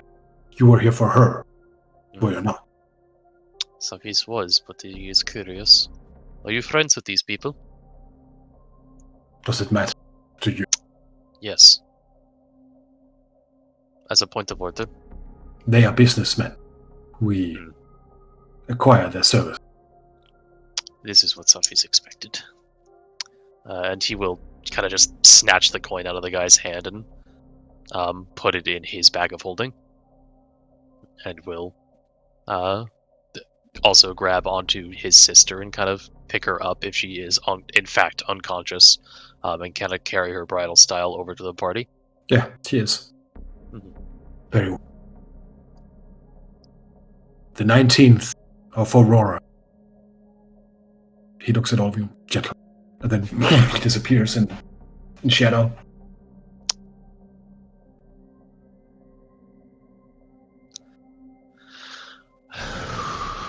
Cephas lets out a long sigh. Cephas thinks we should be returning to... It does not matter. The boat, the inn, somewhere. Give me a moment. I'll take a look at Rain in Summer. Make sure she's okay. She's all right. They have given her a medicine check. It's 13. She's asleep, probably not from magic, but maybe some kind of ingested poison, maybe some kind of substance. She's basically drugged out, right? I'll tell Cephis and I'll pick her up. We should.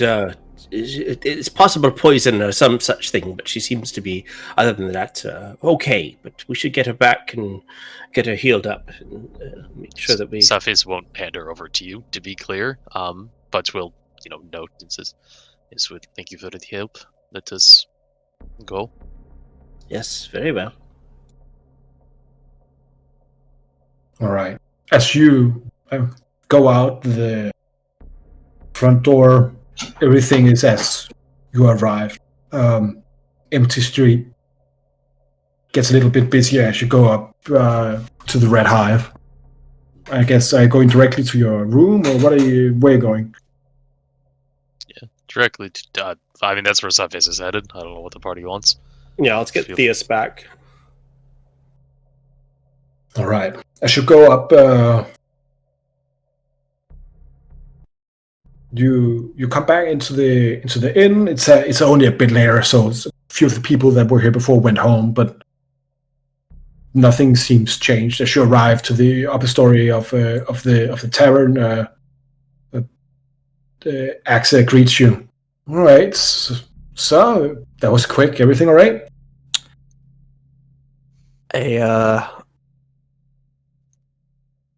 What's the word?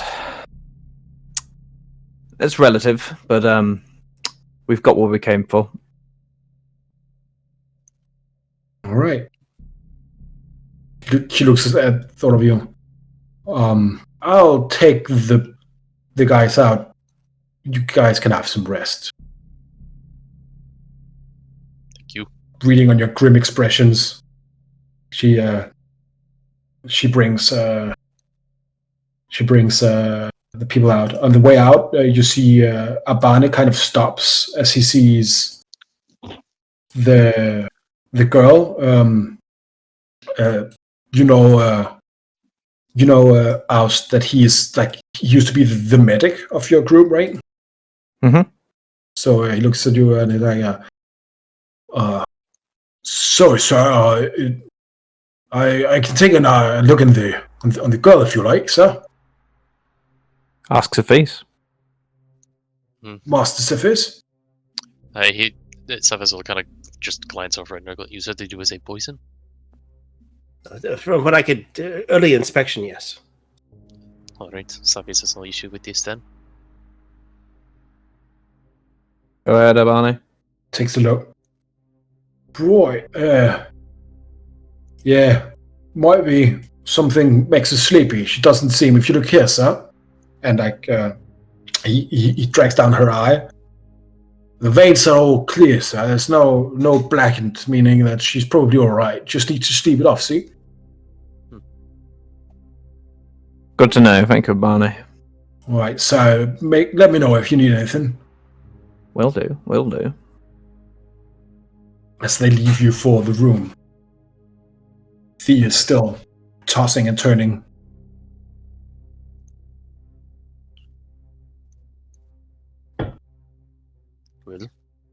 Well then. It was just your sister. Is that correct? Nobody else? You came here for? I'm sorry, Personally, but no. Have we just agreed to give up our friend in 10 days? Cephis would remind you that he offered himself up, in fact. And at this point, it would be 9 days. This is... From Are we... Cephis assumes are he's we... counting from the day that we met on the boat. But would we pardon ourselves from a lie?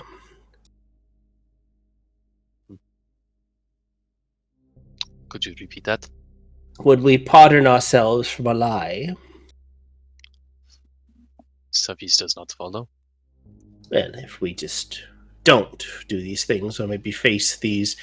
if we have 10 days before they are forced to meet us and take at least one of us away, perhaps we could then face them. Face the faces, so to speak. It makes no difference to me. After those 10 days, they're going to do exactly the same thing they've been doing before, to me. So, do what you want. Well, I could use my magics, but it would be most of my magics to disguise ourselves from their detection, and they could not find us. Well, some of us they supposedly can't find already, but I'm not sure that really does the job for Just these thinking, folks. we came so far to help Cephis, and now we're sacrificing him to the wolves. Well, sacrificing him to the wolves, or merely giving him back to the organization that, by all accounts, according to that, I'd hesitate to say the word gentleman, said he will one day be in control of. And sorry, I'm not familiar with companionship quite at this level, but what now? What now, indeed? I take off my cloak. All right. As the cloak is off, like the kind of cold effect of around Bjorn stops. And I put it on Theus and sit next to him on the bed. I had this choice before. See, the way I got this cloak was actually almost the same situation. And maybe by telling you guys what I chose at that point, you should know that choosing between family and honor is impossible. So I know, Cephis, I know what you just did. You see, the white bear walked the forest of eternal snow for centuries. So it was a great myth and a legend. Everybody talked about it. And me and my brother, we knew there's only one way to kill this bear. No arms, only with the bare hands. So, leaving our axes, swords, and spears behind, we walked into the forest. Oh man, I tell you, the cold there was not the wind, it was freezing. The trees must be magical because they're still growing tall as towers. We came upon this cave. It was maybe... I remember it as a starlit night, so it must have been at midnight maybe. And I guess it must have sniffed us out because it knew we were there. Fangs as frost claws, as spikes, large, and I tell you, I felt fear, I really did. It was a brutal fight, must have lasted for almost all of the night. And in the end, the bear died, and so did my brother. At that point, I didn't know what to do. I was so weak after the fight, so I had to choose. Did I take the dead bear and prove it was me? Or did I take the corpse of my brother to give him the right kind of funeral, to honor my family and my ancestors? In the end, you know what I chose, and I kind of clapped Theus, and by doing so also my cloak.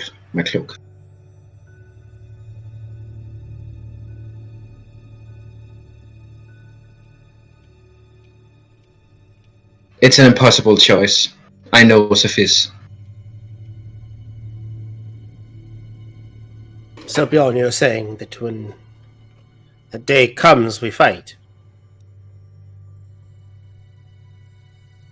Yeah, that's what I'm saying. Well, 10 days seems so much longer now, doesn't it? I'll fight with you, Bjorn.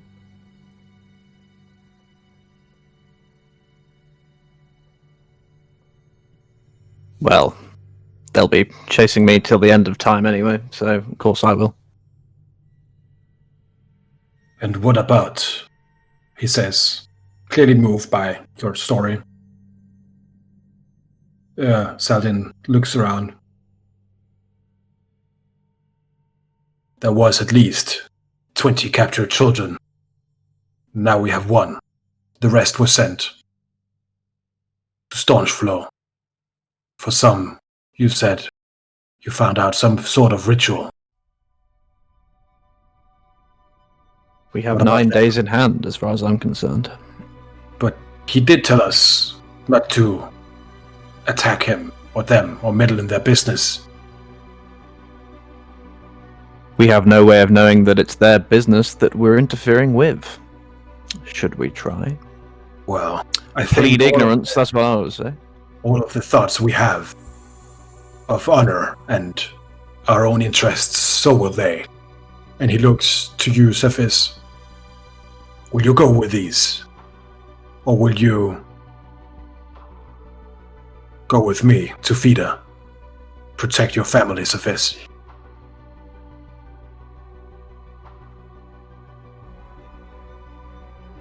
You are muted if you didn't see. Cephis is quiet for a very long time. And after this pause, will put his sister down on like a sofa or a chair because he's been holding her this whole time. And will actually pull out a piece of paper and a quill and begin to write something. Not kind of looking at anybody or addressing them. And then he'll pull out another piece of paper and he'll write something else and another, going up to 8 in total, and sealing them all in envelopes. And you see he pulls out this little wax sealing kit with 9 slots, but 1 is missing.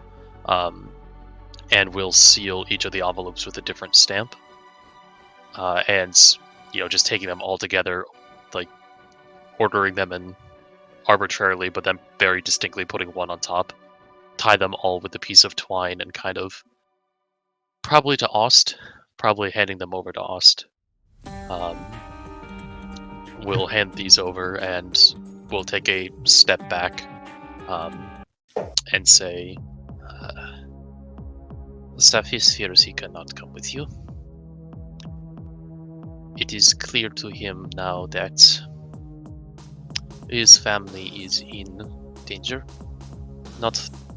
Maybe not from these people specifically, but the slavers know where they are. The conventicle know where they are, or will know where they are very soon. And it is... Cephis cannot in good conscience leave his family to fend for themselves against forces they have no chance against. And he, looks over to his sister. Cephis fears he must leave you now.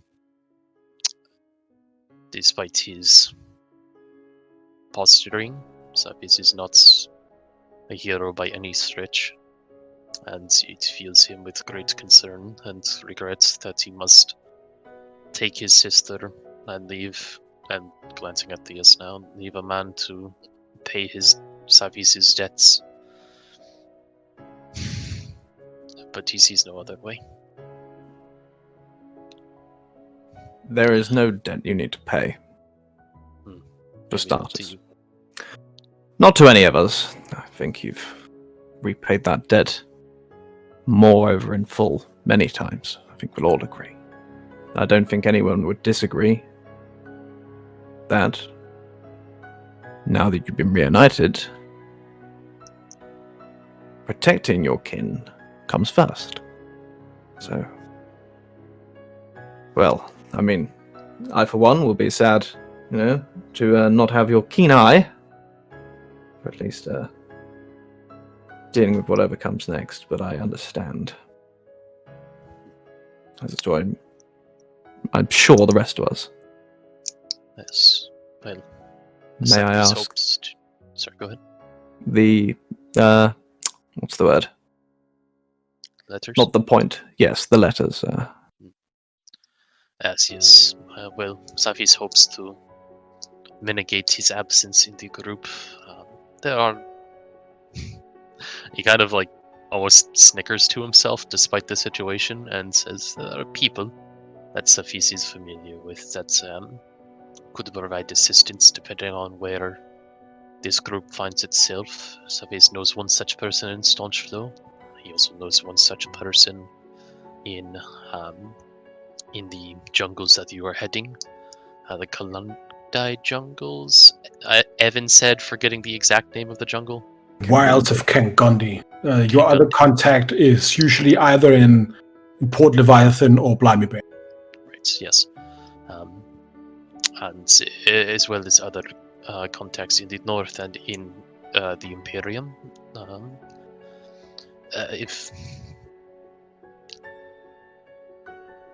If you find these individuals, and you will see that I have marked ways to find them on the envelopes, They once reading the letter, Safis hopes that they will provide service and assistance to you.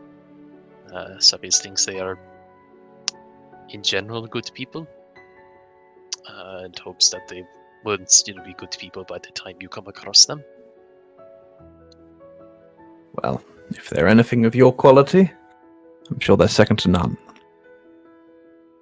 Safis again faintly chuckles at himself, and yes, well, we can hope. But I suppose the question then is, does after Safis' sister is treated to ensure that his poison has no lasting effects and that she can travel, Safis would be leaving with her rather quickly. He has enough money to purchase passage on a ship or perhaps camel, it does not matter. But Safis regrets to say he might not remain long enough to see. He looks over to Theus awake. And to this end, he looks now to Bjorn. Bjorn, Safis trusts that you could deliver a message to Theus when he wakes. Of course. Safis wishes Theus to know that he is eternally grateful for, well, he now kind of turns to the group, all of you, for starters, but to Theus in especially this moment. Theus went against every fiber of his being, and had a very good reason not to go to help Safis with his family. That is very clear to Safis now, but despite that he did, and he seems to have given up, or at least put at risk, every ounce of freedom he could possibly have. And so, Safis is always thankful to Theus. Please tell him that when he awakes. Of course. Thank you. You're doing what I never could. And Björn stands up and puts his hand forward. Safis will take it. And a very heroic and not in any puny way. It's like a real hug, like powerful. Handshake, moving into big hug. All right. Yep. Pulls in. Safis will do his Safis best by to the return hand. the hug, but paralyzed by the sheer mass of muscle squishing him. Thank you, Bjorn. Good win, Safis. Pleasant sounds. The fight will continue. As you go to the east to save the children, we will fight the slavers on their own turf. Good. Safis grows a little more serious with that remark and does nod. Your soldiers, Mr. Oust, do they need a fight? Oh, they need a fight. We can bring them, if you want. Seems as good a charge as any. Obviously, I'll expect them back once you're done with them, Mr. Saldin, Mr. Safis. You know, on a loan, shall we say? Saldin looks at you, Safis. Yes. And let it be known also, whilst, well, you were there, Mr. Safis, whilst our initial sojourn into the various districts of Rafajar were unsuccessful, I do believe there are people who may be sympathetic to the cause. Who knows? You may find more friends of my kind, if not, you know, share an ideology. And I'm sure that my cohort can help you in that endeavor. You're going to need as many strong arms as you can. Certainly. And I will, much like Bjorn, also offer out my hand. Not the hugging type, I'm afraid, but Safis will nod and also grab your hand and give it a firm shake. I will shake back and a wink. There. Good.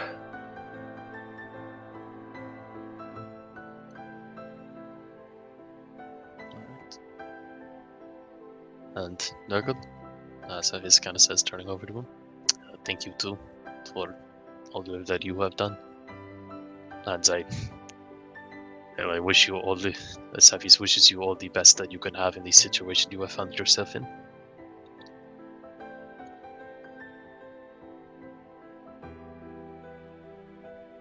Well, we can expect everyone to stay together all the time. Go about your way, and perhaps our paths will cross again. Perhaps indeed. Good luck. Good luck And to you. Savis will hold out his hand this time.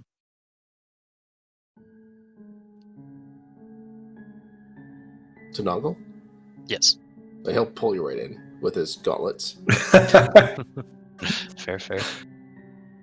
And not realizing his own strength. Oh, so sorry. I was just meant to. I'm so horrible in these. Yes. It's okay, Nurgle. Be well. And you too. Saladin nods at all of you. I will look out for him as well.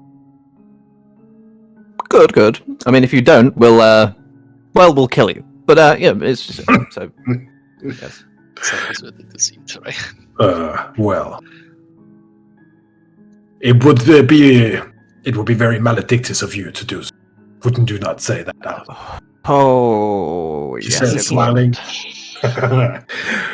All right. And then he casts cure poison. Or what is it called? Is it cure poison? Lesser restoration would do it. Yeah, he cast lesser restoration on your Right, summer. on Rain and Summer, who like kind of wakes up. What? Where? Fierce, is that you? He's like still woozy and tired, it seems. It is, sister. Rex, you are safe now. Okay. And she like kind of hugs you the way like a tired child will hug you, right? Right. Without really thinking about what is happening. Mm-hmm.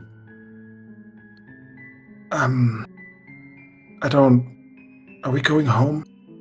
I want to go home. We are. I mean, that's all he has really to say to her as she is practically falling asleep in his arms.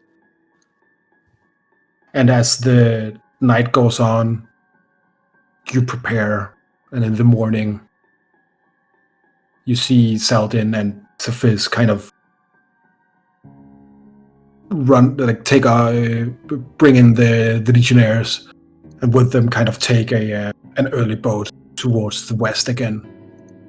Before they leave, I'd probably go to them. Appreciate you're all a ragtag bunch now, but maybe, let's keep some standard, shall we? Perhaps a unifying colour. Green, it's quite good. But good luck, and I'm sure we'll be in touch. But I will delegate command for the time being to the two gentlemen you'll be travelling with. Yes, sir. Do as they command, and yes, good luck. And shake each of their hands individually, and return to the group. As you say goodbye to Axius, he says, sir, I never really was a big fan of slavery after all, so Good. might be fun to try something new for a change. Also, it would make my sister incandescent with rage, and there's nothing finer than that. So, Yes, sir. Well, let's go hunt some slaver pigs, eh? that's an order, Savannah. Yes, sir. With pleasure, sir. Well, on the morrow, Legate.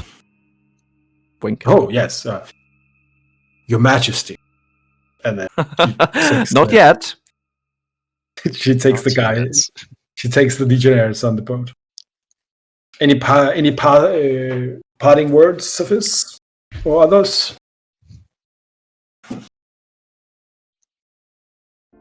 Not for Sophis, no.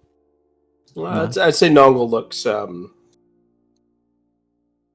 He like kind of buries his concentration into Theus and making sure that he's okay. Even though he's done the same thing repetitively over and over again, he seems to be trying to separate himself from this departure. Björn is maybe doing like a mockery salute to Axia and grinning. She just flips you the fucking bird. He's smiling. Yeah. Like in a friendly way, right? Yeah. As in the eastern sunlight kind of shining behind you, you see the small boat picks up wind, and you see Sophis holding his little sister, still silent.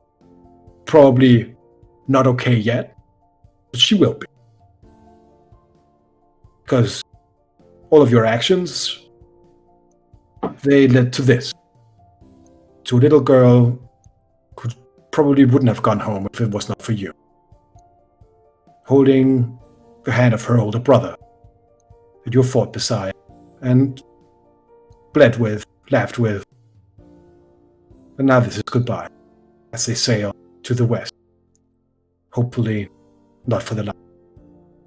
And that is where we will hold our break. So we will be back in 25 minutes. So that'll be in the Central European time. That will be 7:50, 10 minutes to 8. So I hope that all of you watching that will join us again in 25 minutes. Go get some food. Go do the dishes or something, and we will be right back with all of you. Thank you very much for watching, and see you in a few minutes. Bye.